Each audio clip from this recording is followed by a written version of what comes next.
One, you're invited to a or sorry, to a social event, and you kind of find yourself not wanting to go.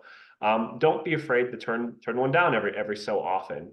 And our results suggest that the negative outcomes are not going to be nearly as bad as you might think. On our research, we basically a lot of our studies involved experiments, and in one condition, some of our participants, they imagined that they invited someone to a social event and that person declined them.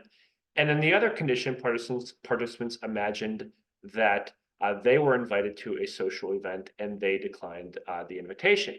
And then next, those who imagined that they declined the invitation, they predicted all the negative ramifications that would occur in the mind of the person that invited them. So, for example, they predicted how upset that person would be, how angry, how sad, how unlikely they would be to invite them to another event in the future. And then also we had the people who extended the invitation in the first place.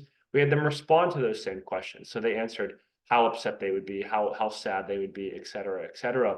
And what we found over and over again is that the people who were invited to the event and turned it down, tend to consistently overestimate the negative implications of doing so. So they overestimated how bad it turned out in all these different dimensions. We ran a pilot study in this paper, and we found that over 70% of people have experienced this situation where they were invited to something, and they ended up attending the event even though they did not want to, because they were concerned about these negative social implications. And so it's really these negative social implications that is making it so challenging for us to turn down the events. And in fact, what we find in this research is that, look, we think that these negative things are really, really bad, but in reality, they're not nearly as bad as we might think they are. In this research, we looked at this. So this is kind of like the psychology involved with it.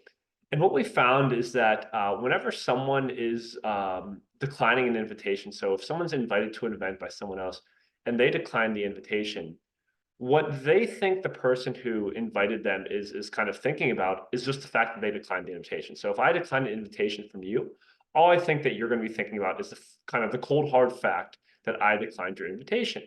But in reality, the people who extended the invitations in the first place, they're not just thinking about that. They're also kind of giving you the benefit of the doubt. They're kind of thinking about the thoughts and deliberations that went on inside your head before you declined the invitation. So if you extend me an invitation, you're not only thinking about the fact that I said no, but you're also thinking about the fact that I considered it in the first place, right? Julian, I'm sure you probably said Julian, I'm sure he wanted to come, he thought about it, et cetera, et cetera.